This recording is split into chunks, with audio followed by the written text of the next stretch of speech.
네, 세간의 화제가 된 사건, 사고 이슈와 법적 쟁점을 짚어보는 순서입니다. 손정혜 변호사 나오셨습니다. 어서 오세요.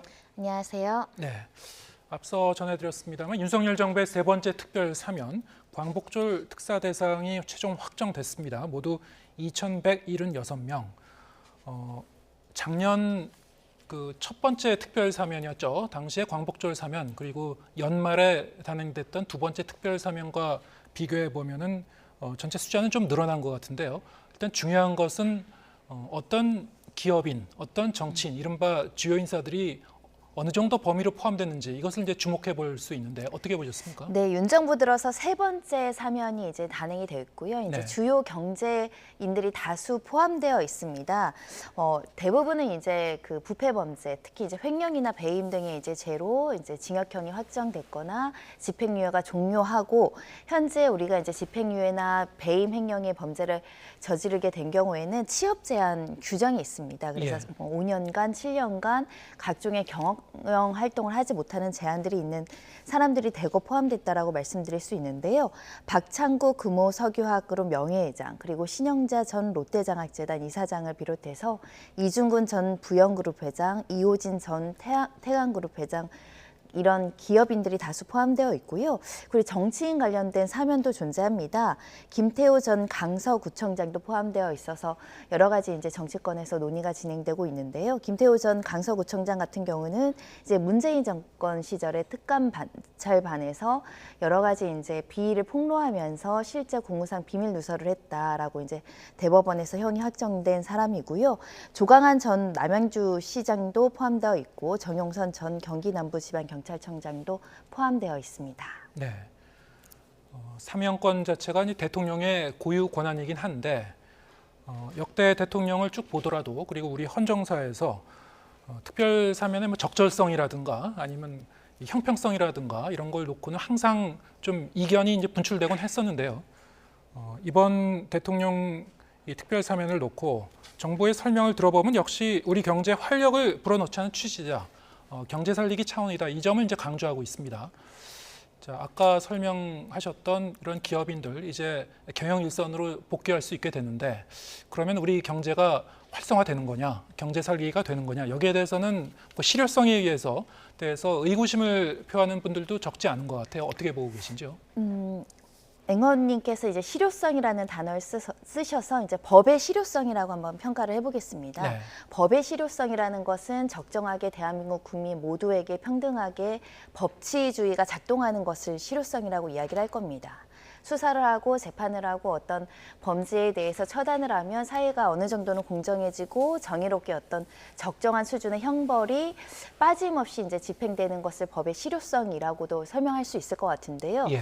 그런데 이런 법치주의의 예외가 이제 사면권이라고 얘기해 드릴 수도 있습니다. 법치주의라기보다는 어떻게 보면 사법권의 어떤 작용이 이제 행정부의 수반에 의해서 좀 제한되거나 변경되는 것이 특별사면의 어떤 형식인데 이런 부분이 있기 때문에 기존의 지난 정권들에서는 사면권을 좀 제한하는 방식으로 하겠다라고 했었는데요. 그럼에도 불구하고 매년 저희가 특사라는 형식의 사면권이 행사되는 걸 봐왔던 것 같고 매년 경제는 좋지 않았던 것 같고 또 다수의 경제인들이 처벌을 받고 사면권으로 복귀하는 모습을 종종 보게 됩니다.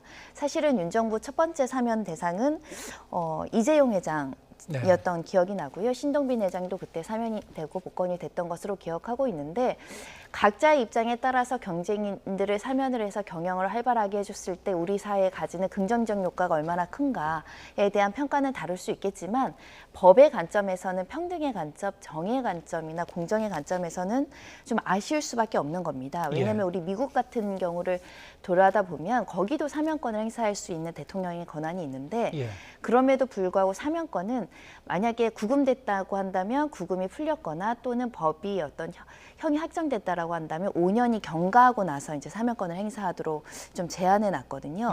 그것은 대통령의 권한이 중대한다고 하더라도 사법부에 대한 기본적인 신뢰가 어느 정도는 이제 고착적으로 이제 존경의 어떤 기관들이 있어야 그래도 법을 신뢰하고 어떤 평등의 의식이라든가 법 집행에 대한 경각심을 가질 수 있기 때문입니다.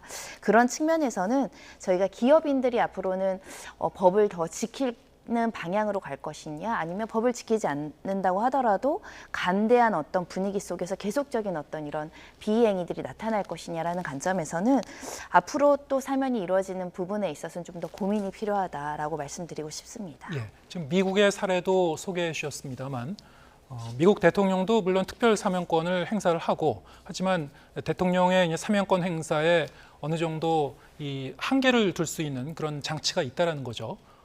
그럼 형이 확정되고 나서 한 5년 정도의 시차를 두고, 최소한 5년 이상을 두고 그 이후에 이제 사면권을 행사할 수 있는 겁니까, 미국은?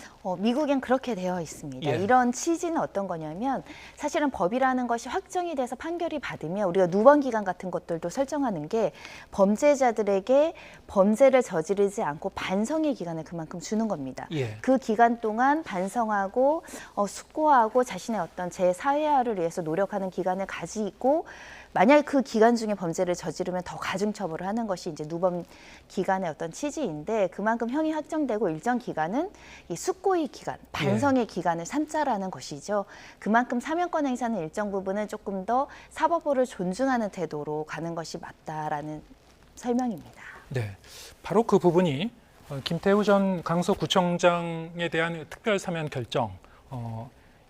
자, 이 부분과도 이제 연결지어 갖고 바로 생각해 볼 수 있을 것 같은데, 김태우 전 구청장 같은 경우는 대법원의 유죄 확정 판결이 나온 지 3개월밖에 안 됐습니다. 그런데 이번에 특사 대상이 돼서 이 정치인에 대한 이 특별 사면 과연 이게 정당한가? 정치권의 신경전으로 좀 이어지고 있거든요.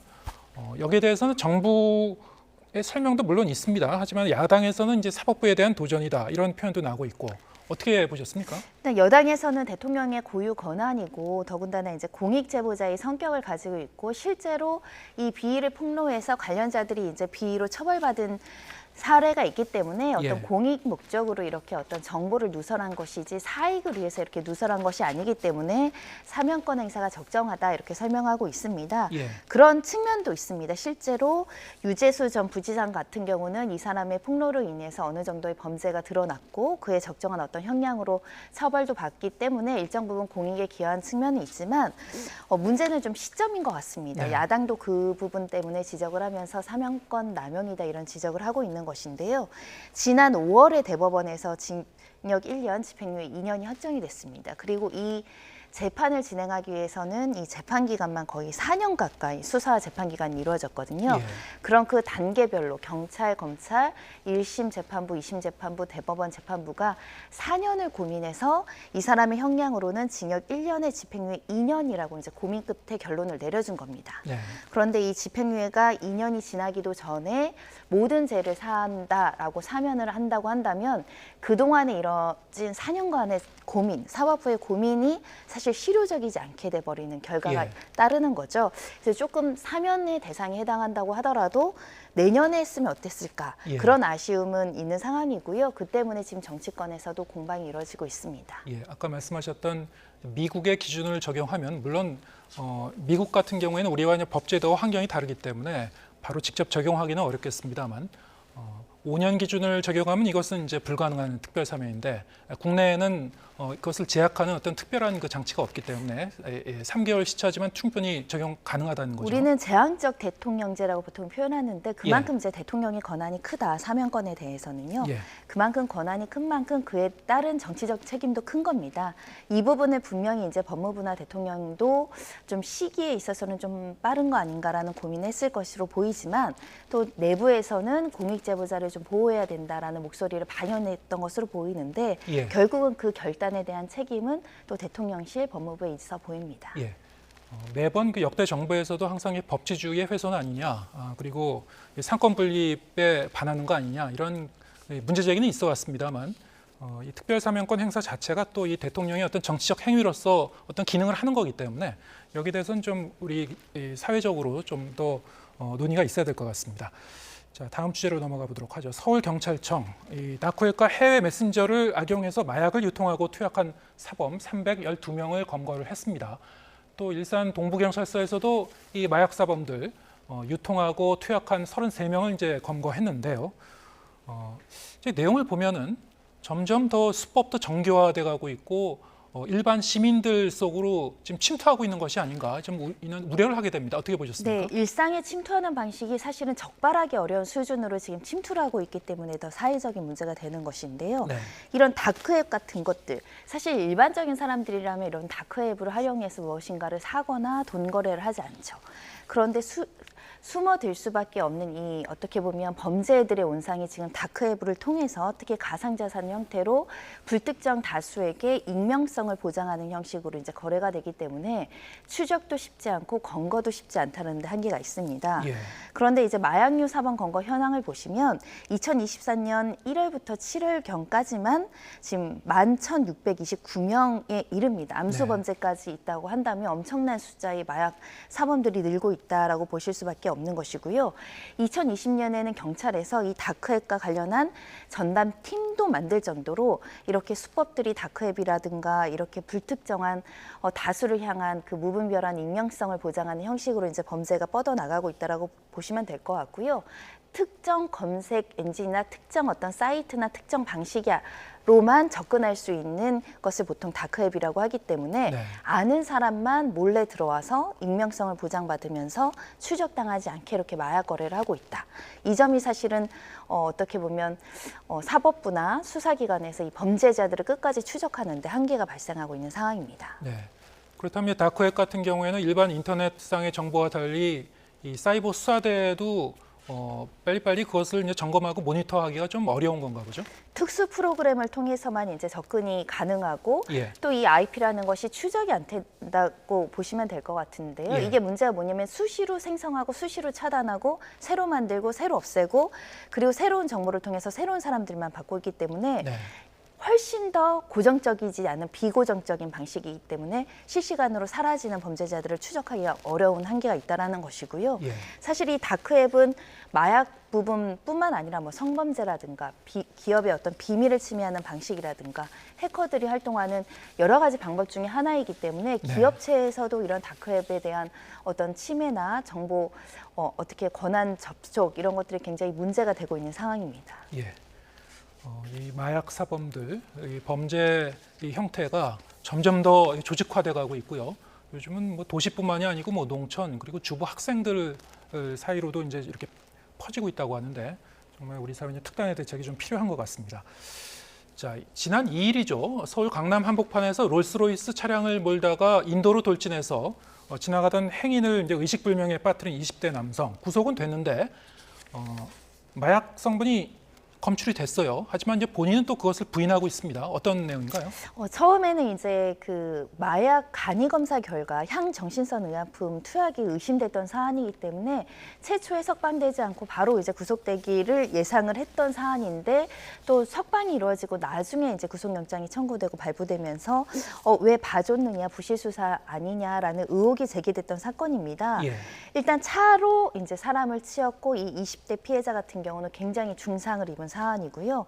그 과정에서 이제 변호인이 신원보증을 해서 이제 그 석방이 됐다가 이후에 이제 향정신성 의약품이 든 포함해서 7종 성분이 검출돼서 다시 구속된 사안인데요. 네. 일단 사안의 중대성이 처음에는 이제 확인되기 어려웠다라는 경찰의 설명이 있습니다. 왜냐하면 원래 병원을 통해서 의사를 통해서 케타민이라는 약물을 처방받아서 합법적으로 처방받아서 이 복약을 한 게 3일 전이라고 피의자가 처음에 진술했기 때문에 그럼 3일 전이라면 범행 당시에 이게 향정신성 의약품의 영향으로 운전을 해서 위험운전 치사 사항의 범죄를 저질렀느냐 예. 근거가 미약하기 때문에 보강 수사를 거치기 위해서 이제 석방했던 것이다 이렇게 경찰은 설명하고 있고요. 네. 또 일각의 시각에선 그럼에도 불구하고 이미 마약 전과가 있었던 사람이고 간이 시약 검사에서 이런 의약품이 나온 상황이라고 한다면 구속영장을 좀 더 신속하게 청구해서 이 신변을 확보해야 되는 거 아니냐 이런 논란이 제기됐던 사안입니다. 네. 저 정도의 사고를 낸 사람이고 현장에서 그 목격자들이 있었고 저 정도의 사안이면은 경찰이 이 영장을 바로 신청했어야 되는 거 아니냐? 왜 바로 풀어줬느냐? 여기에 대해서는 상당히 많은 분들이 이제 공분을 했던 것 같습니다. 그 배경을 놓고 보니까 이 신원보증 제도라는 것을 이용을 했다 이렇게 나오고 있는데 어떤 제도입니까? 신원보증 같은 경우는 이제 경미한 사건에 대해서 이 사람이 대한 어떤 피의자의 수사기관의 출석을 담보하는 보증을 해주게 된다라고 한다면 그 예. 보증을 받고 석방하고 나중에 이제 수사 과정에서 이제 소환을 하거나 이런 것들이 이제 보증하는 제도라고 말씀드릴 수 있는데요. 이런 제도는 사실 피의자의 인권이라든가 수사의 어떤 그 편의성을 위해서 필요한 제도이긴 합니다. 다만 이제 그 사안이 단순한 도로교통법 위반이나 이제 그냥 운전하다가 사고를 낸 사안이냐, 예. 마약을 하고 이제 사고를 낸 사안이냐는 재질에 있어서 굉장히 차이가 있거든요. 예. 최초 경찰의 판단은 이 향정신성 의약품이든 여러 가지 위험운전 치사장으로 볼 만한 근거가 좀 미약했기 때문에 좀 그냥 교통사고로 보고 신원보증을 받고 이제 돌려보냈던 것으로 보이는데 차후에 이제 수사 결과를 보니 운전하기 10분 전에 케타민을 이제 복용한 것으로 이제 드러나고 있어서 그렇다고 한다면 본인이 자의로 어떤 향정신성 의약품을 먹고 위험한 상태로 운전대를 잡았던 결과이기 때문에 중대한 범죄로밖에 볼 수 없습니다. 네. 그래서 지금 구속영장이 발부된 사안이고요. 부실 수사 논란이 일부 있긴 하지만 또 체내에 있는 마약 성분이나 향정신성 의약품이 검출되고 결과가 나오는 데는 좀 시간이 소요되는 점 이런 점들 때문에 빚어진 문제 같습니다. 네. 이 신원 보증 제도를 두고 일각에서는 이게 법적 근거가 좀 미약한 거 아니냐, 일종의 그냥 관행처럼 이게 실행이 되고 있는 건데 여기에 대해서 좀 문제 제기를 하시는 분들도 있는 것 같고요. 또 이와 관련해서 이 박용진 의원, 민주당 박용진 의원과 한동훈 법무부 장관이 논쟁을 벌이기도 했습니다. 예, 어떻게 보셨습니까? 아무래도 변호인이 조금 변호인이 이제 정관예우 아니냐 이렇게 이제 좀 봐주기 수사한 거 아니냐라는 문제 제기를 했던 것으로 보이는데요. 네. 또 그와 그런 사실관계가 아니다라고 또 반박하고 있어서 저희가 섣불리 부실 수사가 있었다, 변호인의 정관예우가 있었다라고 단정하기는 어려울 것 같고요. 다만 신원보증 제도는 경우에 따라서는 꼭 필요한 제도입니다. 미국 같은 경우도 이제 석방 보증금을 내고 이제 석방했다가 출석을 담보하는 제도들도 있기 때문에 일정한 경우에 필요하고 또 현장에서 현장을 판단하는 경찰의 어떤 재량을 존중을 할 필요가 있다라고 생각이 들고요. 다만 우리가 위험운전 치사상죄가 왜 들어왔냐면 술을 먹고 위험하게 운전하는 사람들에 대한 형량이 너무 낮다 보니까 음주운전만으로는 이 처벌의 어떤 실효성을 주기 어려워서 가중처벌하자고 해서 위험운전 치사상이 나온 것이고 아까 마약 관제도 굉장히 늘어났다고 하는데 마약이든 향정신성 의약품을 먹고 운전대를 잡는 건 정말 사회에 흉기를 가지고 본인 자체가 흉기가 돼서 운전을 하는 거나 그렇죠. 마찬가지이기 예. 때문에 중대한 범죄로 보는 것이 맞고 경찰에서도 향후 이런 마약을 투약하고 이제 운전대를 잡거나 이런 것들은 조금 엄중하게 이제 처리하는 것이 필요하지 않을까 합니다. 네. 그러면 아까 질문드렸던 그 신원 보증에 관한 그 예규, 이게 어떤 지침 형태로 이렇게 규정이 되어 있는 것 같은데 이거는 어떤 법적으로 봤을 때 뭐 전혀 문제는 없는 건가요? 법률에 근거하고 있기 때문에 예. 법률 자체에 있는 하자나 법적 그 근거는 밑에 있는 것이다. 지침이나 예규에 문제가 있는 것은 아니고요. 네.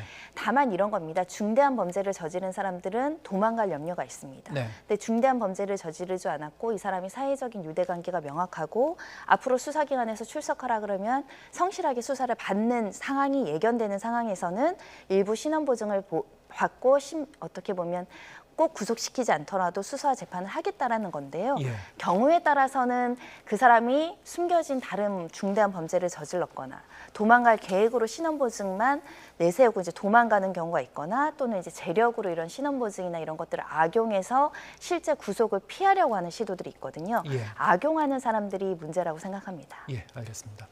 자, 이 얘기도 좀 해보겠습니다. 교육부 사무관이 자녀의 이 담임 교사를 아동학대로 이제 신고한 일이 있었죠. 그래서 이제 지휘 해제가 됐는데 교사가 후임 교사에게 또 편지를 보내서 자신의 아이를 왕의 DNA를 가진 아이라면 이제 특혜를 요구했습니다. 아주 세간의 이 논란을 일으켰는데 다시 한번 그 내용을 좀 정리해 볼까요? 학부모의 교권 침해가 좀 문제되는 그 사회적인 분위기 속에서 학부모였고 또 학부모인데다 교육부 사무관, 그러니까 학교 선생님이나 교육청이나 관련한 지도감독 업무를 하는 부서에 있을 수 있는 위치에 있기 때문에 교육부 사무관 갑질 논란으로 지금 보도가 되고 있는 사안이고요. 예. 그러니까 자녀는 초등학생이고 초등학교 3학년 학생의 이제 담임 교사를 아동학대로 신고한 겁니다. 여러 가지 보도를 종합해 왔을 때는 이 두 가지 정도의 그 어떤 사례를 가지고 이 문제가 이제 불거진 것으로 보이는데 첫 번째는 이 초등학교 3학년 학생이 약간의 경계성 정체성 지능을 가지고 있어서 일반적인 학생들하고는 조금 다른 면이 있었던 걸로 보이고요. 교실에 혼자 남아있던 사실을 이제 학부모가 알게 됐고 또 학교 종이 알림이나 이런 것들로 아이의 어떤 장단점이 이제 공개적으로 드러나면서 이렇게 일을 처리했던 어떤 교사가 정서적 학대를 했다, 방임을 했다 이렇게 아동학대를 고소한 사건이고요. 네. 그 과정에서 학부모가 교사에게 보낸 어떤 편지나 공문이나 이메일 내용들도 이제 보도되고 있는데 좀 지나치게 교권을 침해하는 수준으로 깨알같이 우리 아이에 대해서는 이렇게 편을 들어주세요, 뭐 이렇게 해주세요라는 내용들이 있어서 이거는 소위 말하는 강요 내지는 갑질 아니냐 이런 논란이 제기된 것이고요. 이 해당 교사는 이 아동학대 신고로 직위해제가 되었다가 그 교원소청 심사위원회를 거쳐서 이제 복직된 상황이고 처음에 아동학대로 신고돼서 지자체 조사 1차는 아동학대였지만 2차 재심 과정에서는 아동학대가 아니다라고 이제 판정이 나서 무혐의가 나온 사안입니다. 네. 당시 교육부가 이 일에 대해서 인지를 했던 것이 12월쯤 됐었고요.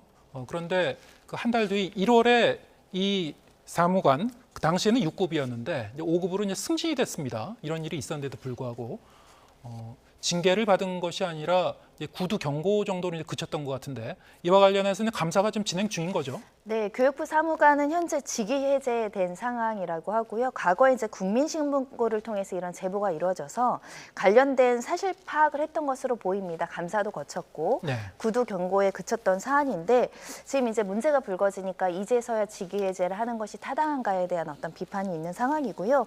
이 해당 사무관은 본인이 소통 과정에서 나의 직급이나 어떤 교육부 사무관인 걸 밝힌 적이 없기 때문에 협박으로 느껴졌을 거라고 생각하지 않고 갑질하지 않았다라고 지금 해명하고 있는데 실제 이렇게 갑질로 볼 만큼 행위가 있었는지 협박조로 이야기를 했는지는 조금 더 조사해야 될 것 같습니다. 당시 후임 담임 교사에게 이 메일을 보낼 때 교육부 로고가 들어간 보통 공용 문서를 보낼 때 보내는 그런 문서 형식으로 보냈다고 하는데요. 과연 자신의 이 직위를 밝히지 않았다고 하는 것이 이제 합리화가 되는지 모르겠는데요. 예. 직접적으로 알리지 않았다고 하더라도 공직자 통합 메일로 보냈기 때문에 그걸 검색을 통해서 그 발신자가 누구인지는 충분히 이제 확인 가능한 사안이고 예. 특히 이 교사만 아동학대 신고를 한 것이 아니라 관련돼서 뭐 교장이나 교감이나 교육부 관계자들의 지속적으로 직위해제 해달랄 것을 요청하는 과정에서 네. 본인의 신분을 활용하지 않았는지 직위를 이용하지 않았는지도 이제 이번에 조사 대상이 돼야 될 것으로 보입니다. 시민단체가 이 교육부 사무관을 고발을 했죠. 협박, 직권남용 등으로 이제 고발을 했는데요. 네. 협박은 이렇게 해주지 않으면 어떻게 하겠다라는 게 성립이 돼야 되는 것이고 예. 이 직권남용은 이 교육부 사무관의 직권 내에서 이런 행동을 했었어야 직권남용이 성립이 되는데 일단 개인의 어떤 아이와 관련된 교육 과정에서의 분쟁을 이야기하는 가정이 있기 때문에 이게 직권남용이 될지는 좀 더 수사를 해봐야 되는데요. 결국은 이 사건은 교권 침해 사례로 지금 교권보호위원회에서 결정을 한 사항입니다. 그래서 네. 교권 침해에 해당하는지 여부 이것도 이제 판단이 따르러야 될 것으로 보이고요. 결국은 교사가 무분별하게 이제 학부모들에게 민원이나 어떤 예. 항의를 받는 과정에서 발생한 교권 침해 여지가 있기 때문에 향후에 이런 일이 없도록 또 제도 개선해야 될 것 같습니다. 신고를 한 부분 무고 혐의에 대해서는 어떻게 판단할 것 같습니까? 좀 조심스럽긴 한데요. 네. 무고는 허위로 고소를 하거나 허위로 진정을 냈어야 되는데 예. 이미 1차 아동학대 조사 기관에서는 아동학대 소지가 있다라고 판단이 내렸던 정황이 있고요. 예. 2차 재심에서 판단이 뒤집어졌기 때문에 전혀 없는 사실로 아동학대를 신고했다면 무고나 네. 일부 근거가 있었다고 한다면 또 무고로는 처벌하기 어려워 보입니다. 예, 알겠습니다. 오늘 말씀 여기까지 듣겠습니다. 손정혜 변호사였습니다. 고맙습니다.